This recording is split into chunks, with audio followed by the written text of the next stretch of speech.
Hello, you sexy bitches. Welcome to my harem. It is I, Chuck the Cybercuck, and I just got done eating a gluten-free bowl of ice cubes. So right here, I'm with my side hoe, Seth the Programmer. We're Hi. going to have a great debatable topic for you guys. So hang on to your dicks, and we're going to go for a ride. Whoop.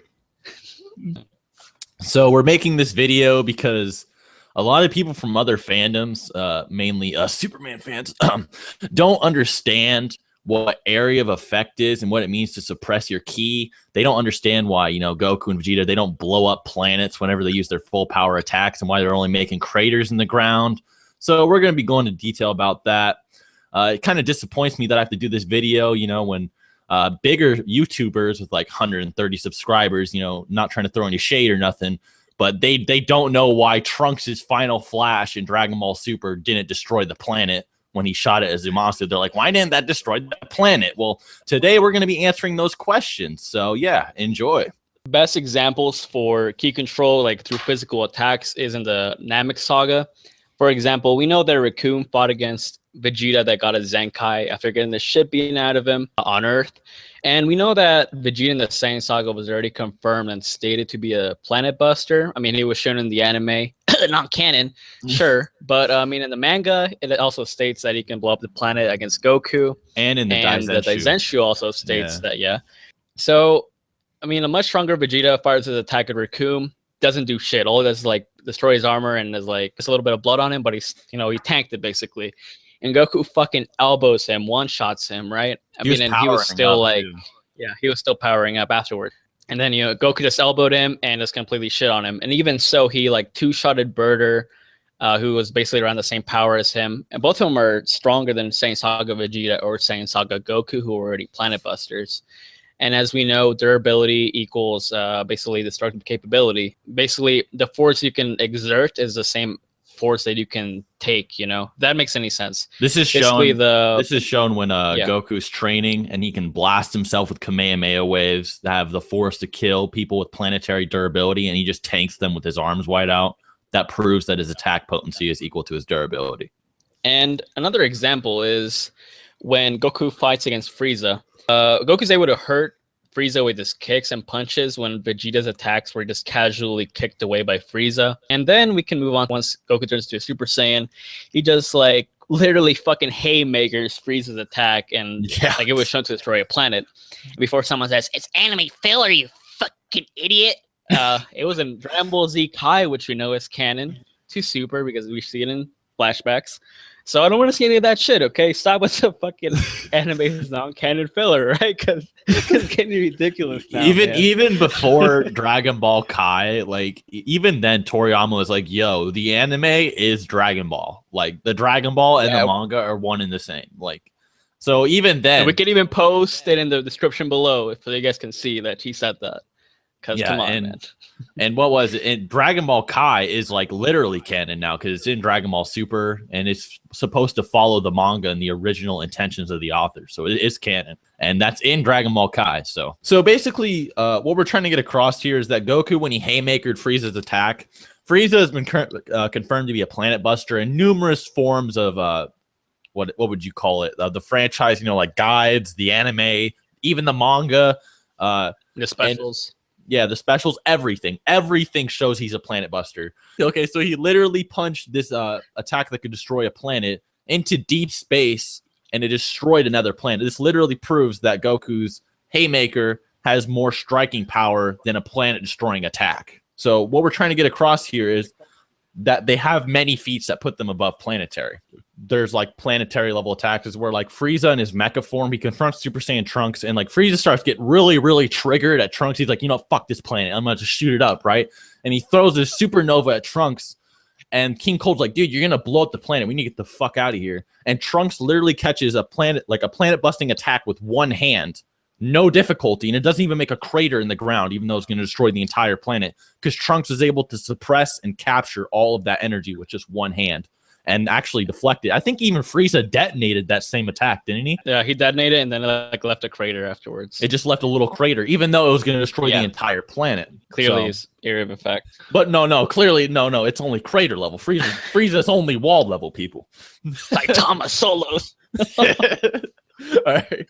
Okay, so another brilliant example is right afterwards when Goku confronts Trunks, and basically they're sparring. Goku is seen like amplifying his finger, basically his physical power, through his ki, right? He's channeling into one specific point on his finger, and then Trunks starts slashing at him, and Goku like deflects these strikes that were used to cut through Frieza with a fucking finger.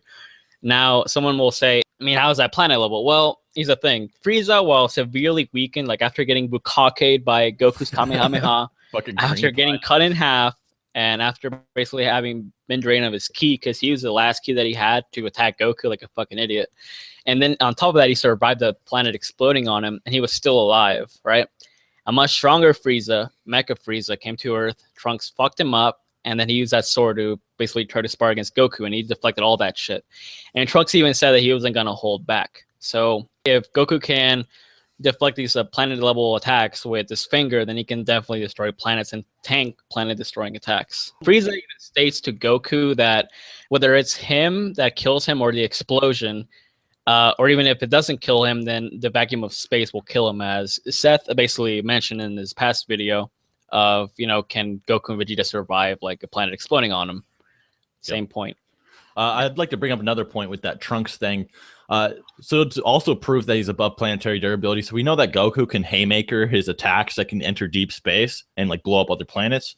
So Goku bullied Frieza. Like he beat the living fuck out of him. Like he put him into a coma. But Goku hit him with planetary level punches numerous times. Yet Trunks cut him like butter and obliterated him in like 30 seconds. And then Goku was able to tank those same attacks that could gut this planet durability level fighter like nothing. He didn't even flinch with just one finger. So they're able to heavily, amplify certain parts of their body and suppress their energy into singular points or into an area of effect, which we're going to be getting into soon. So we have multiple examples from the Android and Cell arcs. For example, when Vegeta fights against Android 18, he fires a Big Bang attack at her. And she says to him, "You weren't serious with that attack." And he says, "Of course I wasn't. If I did, I would blow up the entire planet." Now, he doesn't mean that his attack wasn't planet level. It means that his range or his capacity was heavily suppressed so it wouldn't destroy the planet. Because, Super Saiyan Vegeta is like hundreds, if not thousands of times stronger than his Saiyan Saga self, who's already planet level. So you're going to tell me his attack's going to be weaker than that? Come on, bro. Yeah.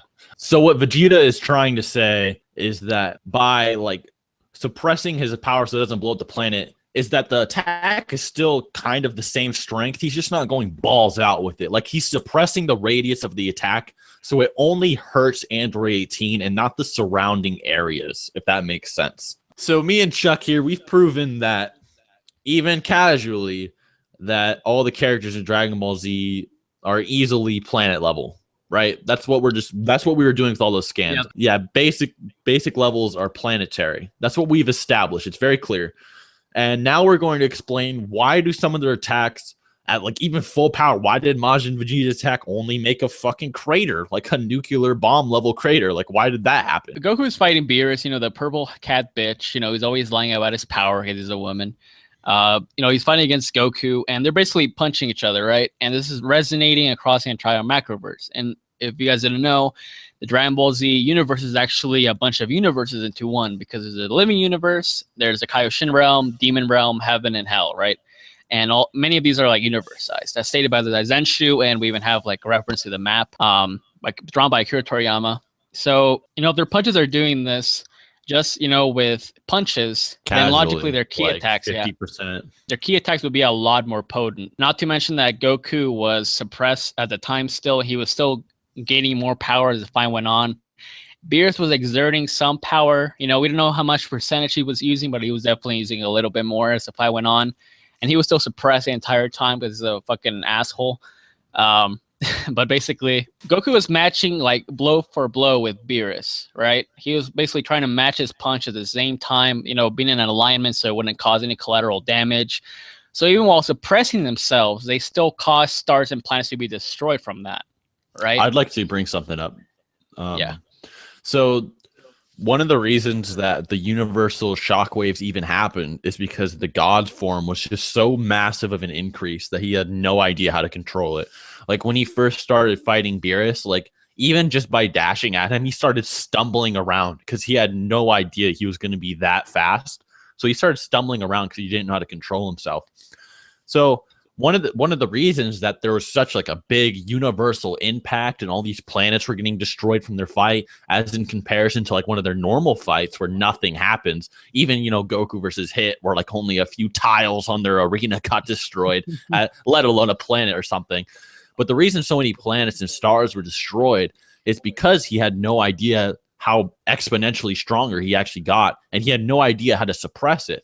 So when him and Beerus were punching each other, he was gradually learning more and more how to suppress his punch. And in the final clash was going to destroy the universe, he finally learned how to cancel out that excess energy that was going to destroy the surrounding environment and learned how to create area of effect with his powers. So to kind of further touch up on this argument, we can bring up later arcs of Dragon Ball Super. So even though Goku, just by, clashing fists with somebody, could completely like annihilate the fucking universe, later on in the show, when he's much stronger as a Super Saiyan Blue, and yes, he's confirmed much stronger, when he's clashing hands with Goku Black or Hit or anybody, it's only destroying like a wall or some like tiles.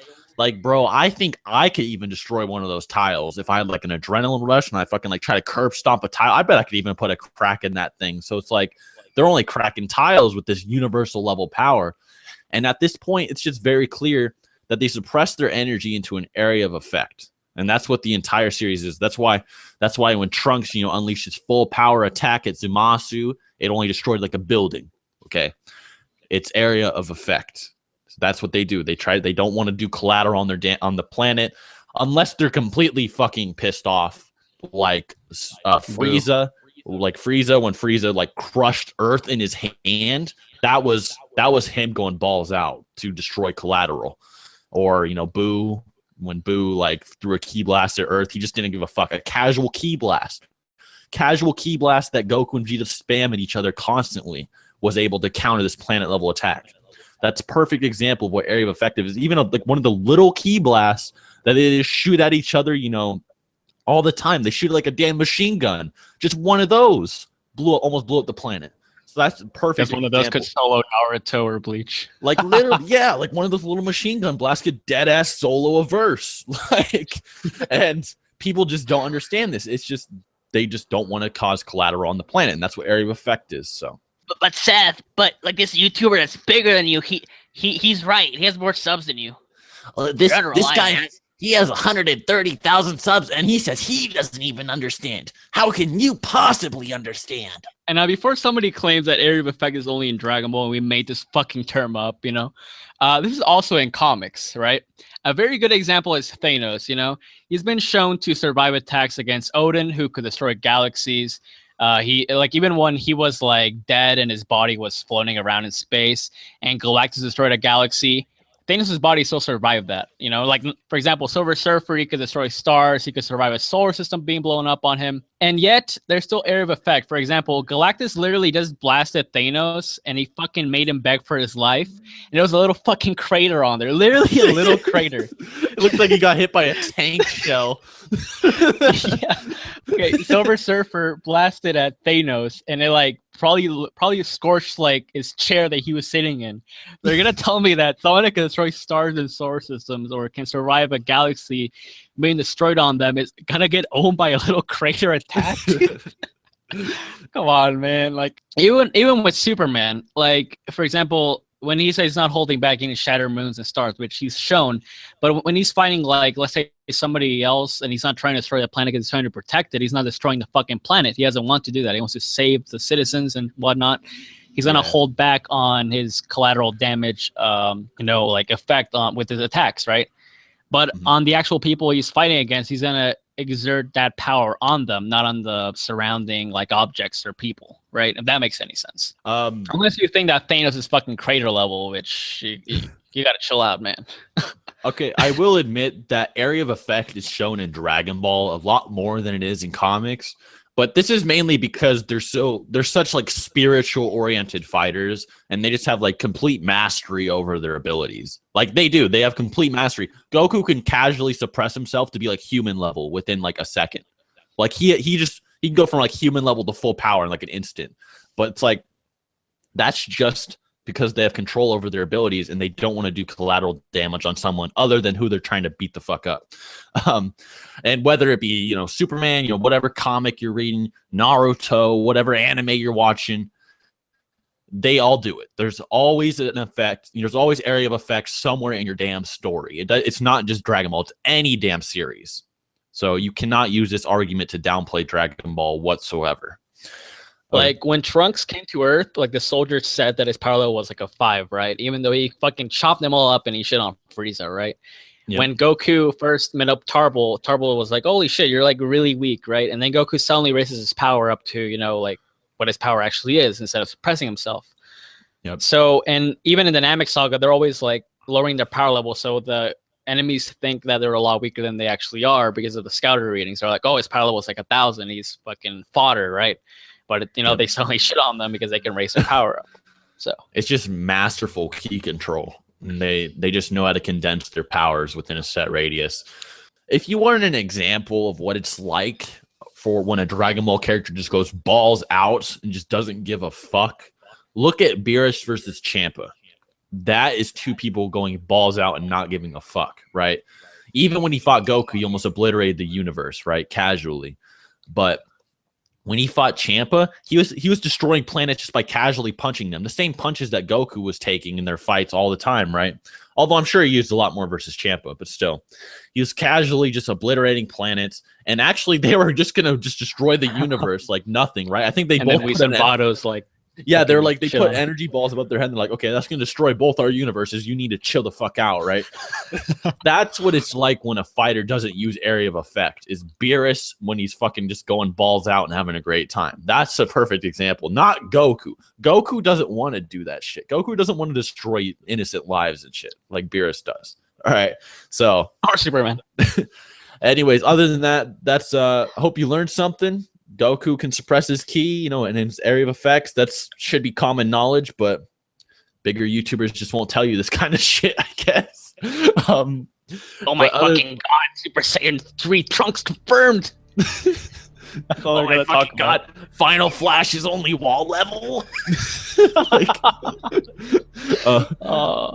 But other than that, guys, I hope you enjoyed. I hope you learned something. If you haven't subscribed already, do that. Subscribe to my man Chuck the Cybercuck. And I really appreciate it. Till next time. Yeah, peace out.